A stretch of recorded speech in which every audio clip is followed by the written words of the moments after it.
Dios es uno, pero el Hijo sufrió, murió, fue sepultado y resucitó por nosotros. Y por lo tanto es Dios. Y después de la solemnidad de Pentecostés, hace 8 días celebramos exactamente eso, ¿no? La fiesta o la solemnidad de Pentecostés. Y después, el domingo siguiente, pues celebramos esta solemnidad de hoy. La Santísima Trinidad. Muy bien, para poder hablar un poquitito y reflexionar a propósito de la palabra de Dios sobre este misterio de la Santísima Trinidad, tenemos que partir del principio. ¿Cuál es el principio? ¿Qué fue lo primero que entendió el pueblo de Dios? ¿Qué decíamos en el catecismo? ¿Cuántos dioses hay? Un solo Dios. ¿Y entonces cuál es el primer mandamiento? No. Escucha, Israel, el Señor tu Dios es solamente uno y a Él solo servirás. Ya les había contado, pero su memoria y la mía son de teflón, entonces no se nos pega nada, que cuando hice mi examen del misterio de la Trinidad, iba entrando, así, muy contento el examen, y el profesor me para en seco y me dice, a ver, ¿dónde entendió, en qué momento de la historia, el pueblo de Dios entendió que existe un solo Dios verdadero? No, llegué a la silla y le dije, pues en el destierro, pues ya vete, mándame otro. ¿Cuántos años se tardó el pueblo de Dios en entender que existe un solo Dios verdadero? Como 1500. ¿Por qué? Pues porque es difícil entender que existe un solo Dios. Los mexicanos tenían un Dios para cada cosa. Los griegos tenían un Dios para cada cosa. Y además tenían un altar al Dios desconocido, por si se les escapaba uno. Todas las culturas se han tardado mucho tiempo en entender, no, a ver, no son muchos dioses, es un solo Dios verdadero. ¿Ustedes creen que existe de veras un solo Dios verdadero? Conste. Es que esa es la raíz de todo. Y entonces el Antiguo Testamento, todo el camino de Dios con su pueblo, nos llevó a ese punto. No hay otro Dios, solamente un solo Dios verdadero. Luego, poco a poco, se fueron añadiendo otros contenidos. Por ejemplo, ese Dios es creador, Él hizo todas las cosas.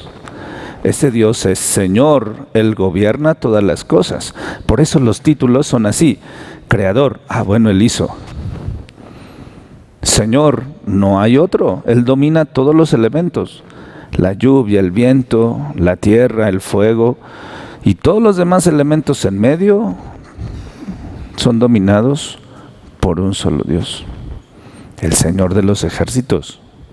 Todo tiene que ver con ese sentido de que existe un solo Dios verdadero. Y entonces Dios fue llevando de la mano con su pedagogía y su paciencia a este pueblo para que llegara a esa conclusión. Pero luego ese concepto de un solo Dios verdadero entró en crisis. ¿Por qué? Porque llega Jesús y como leemos en el Evangelio, dice, ese Dios es mi Padre. Muy bien. Y luego Él, con su muerte y resurrección, nos enseña que ese Dios, que es su Padre, resucita de entre los muertos. Por lo tanto decimos es que verdadero Dios y verdadero hombre. Y entonces, como es verdadero Dios y verdadero hombre, los apóstoles, eso fue lo que entendieron.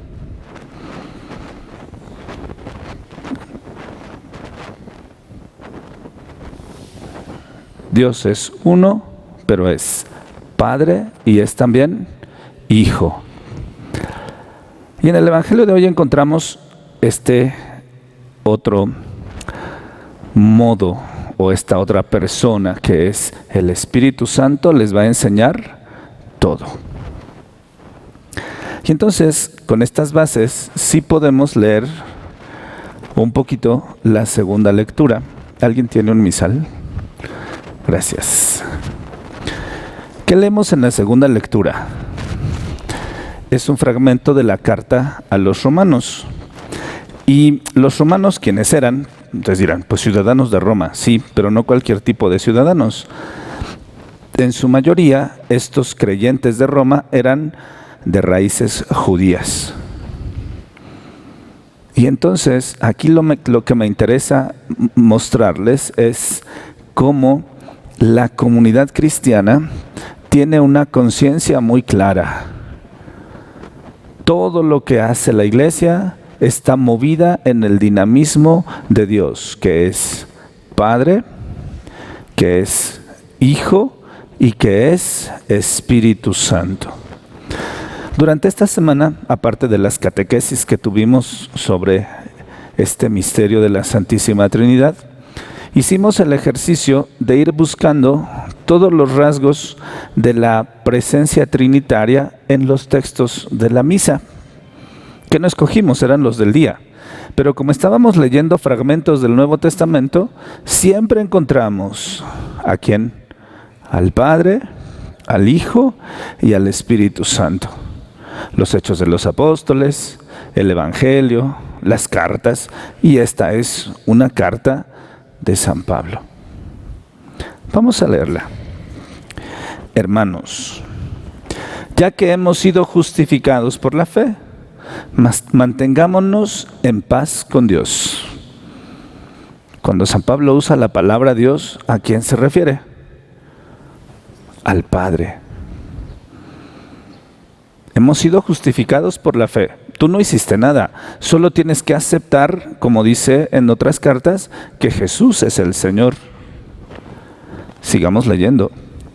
Por mediación de nuestro Señor Jesucristo. Y entonces ya tenemos a una persona. ¿Quién es? El Padre. Y el mediador es ¿quién? Jesús. Ahora quiero que se fijen en los conceptos y las palabras que no dice, pero que sí están. Por Él hemos obtenido con la fe la entrada al mundo de la gracia. ¿Se acuerdan que decía Jesús? Yo soy ¿qué? La puerta. Por Él. Segundo, en Él nos encontramos. Por Él podemos gloriarnos en tener la esperanza de participar en la gloria de Dios. ¿Qué está diciendo San Pablo? Tú no hiciste nada, solo te toca creer en Jesucristo, aceptar que Él es verdadero Dios y verdadero hombre. Con el presupuesto que dijimos antes, eso no era fácil. Si a nosotros nos cuesta trabajo creer que Jesús es verdadero Dios, si ustedes le preguntan a los niños, ¿quién es Jesús? Un superhéroe. Y lo confundimos con Aquaman, o lo rebajamos a Superman, o lo ponemos como Spider-Man, ¿no? Un superhéroe. No, es una crisis muy fuerte esto, pero la comunidad cristiana, esta carta a los romanos es del año, cuando mucho, 50, 55, ya tienen esa conciencia. Tú has recibido la gracia porque Él ha ofrecido su sacrificio. ¿Quién es Él? Jesucristo.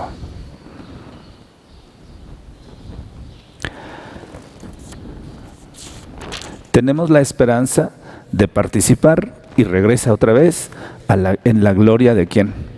De Dios. Recogemos un poquito la idea y decimos, bueno, entonces Dios es el principio, porque Él nos creó, y Dios es nuestro ¿qué? Fin, porque ahí es donde vamos a participar por el sacrificio de Jesús.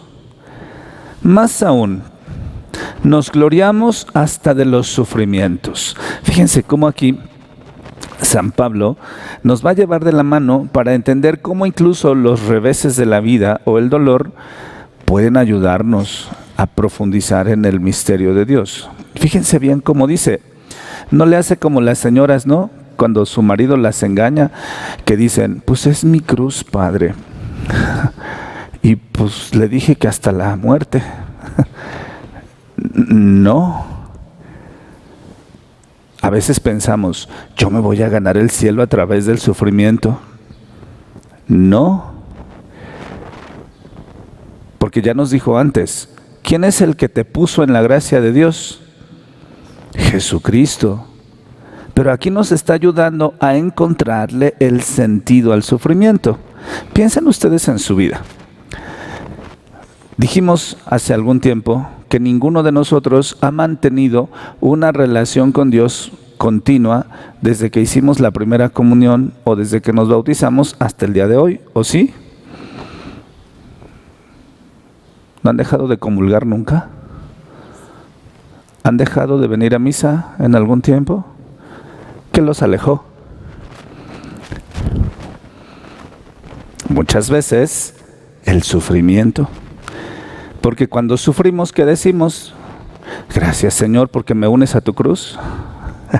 No, ¿qué decimos? Dios me está, ¿qué? Castigando.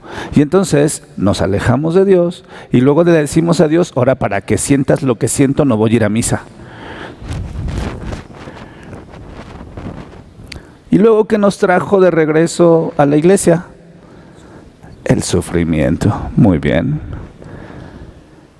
Vamos a leer, porque aquí les digo, San Pablo nos va a llevar de la mano. Fíjense bien. Incluso, dice él, nos gloriamos hasta de los sufrimientos. Otra vez, y lo subrayo, no porque el sufrimiento te ponga en Dios, sino porque el sufrimiento engendra la paciencia. ¿Cómo le decimos a los enfermos? ¿Cómo le dicen los médicos? O nos dicen los médicos cuando estamos en los hospitales. ¿Eres un qué? Porque sufres. El sufrimiento engendra la paciencia. La paciencia engendra la virtud sólida. La virtud sólida engendra la esperanza. ¿Se les ha ocurrido leer las hojitas que escribió el Papa Francisco para este año 2025 con el jubileo? ¿Cómo se llama el documento? La esperanza no confunde. Es esta frase que está aquí. La esperanza no traiciona. La esperanza no engaña. Pero fíjense el proceso pedagógico y terapéutico de Dios. El sufrimiento engendra la paciencia. La paciencia engendra la virtud sólida. Y la virtud sólida engendra la esperanza. Y la esperanza no defrauda.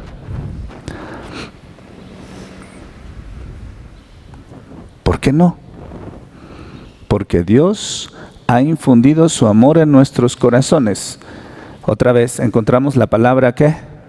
Dios, que significa Padre, por medio del Espíritu Santo, que Él mismo nos ha dado. Pongamos un ejemplo plástico para que nos vayamos comprendiendo. ¿Saben cómo imagino esto? Como para que nos quede clara la idea. ¿Quién de ustedes sabe hacer leña? Usar un hacha. ¿No? ¿Nunca, jamás? ¿No? Ya sé qué voy a hacer. ¿Cuál es el próximo reto que voy a poner aquí? Muy bien. Cuando nosotros tenemos un tronco seco y le damos un hachazo, ¿qué sucede? Muy bien. Eso es lo que pasa con nuestro corazón, nuestra relación con Dios y con nuestra persona cuando, como troncos secos, porque no tenemos la fuerza del Espíritu Santo, sufrimos algo. El dolor es como el hacha que parte y nos rompe. Y entonces San Pablo nos está enseñando que ese sufrimiento se puede convertir en algo que nos fortalezca si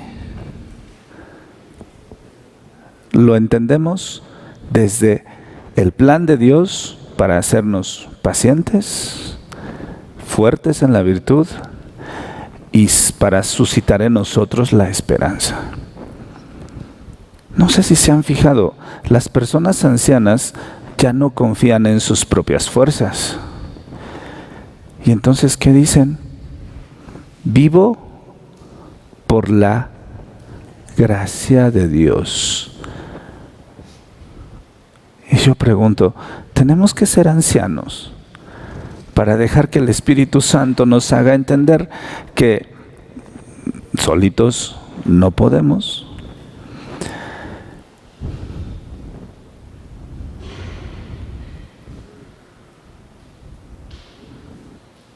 Y otra vez, oye, ¿y tú qué has hecho con tu sufrimiento? ¿Te acercó a Dios o te alejó de Dios? ¿Cómo lo lees?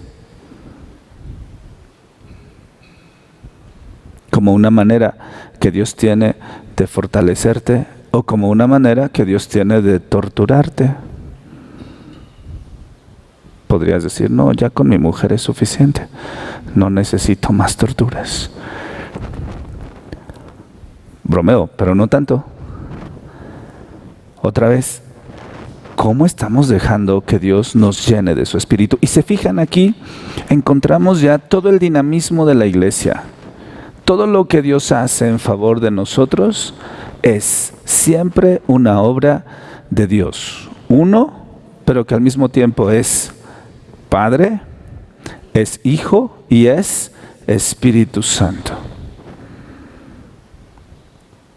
Y si ustedes con esta óptica, con este lente trinitario, leen todo el Nuevo Testamento, ¿qué vamos a encontrar siempre? Al Padre, al Hijo y al Espíritu Santo. Y en nuestra parroquia, que está consagrada a la Santísima Trinidad, ¿qué deberíamos encontrar siempre? Docilidad al Espíritu Santo, gratitud al Hijo que se ofrece por nosotros y nuestra acción de gracias continua al Padre.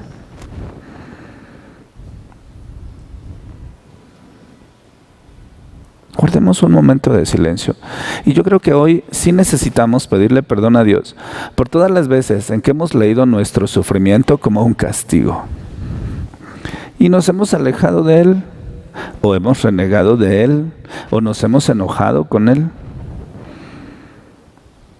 Y por otro lado, necesitamos pedirle que nos mande a su Espíritu Santo porque solitos no tenemos la fuerza, ni la paciencia, ni la virtud, ni la esperanza para decir que ese es el camino que Él ha elegido para nosotros. Escuchémoslo.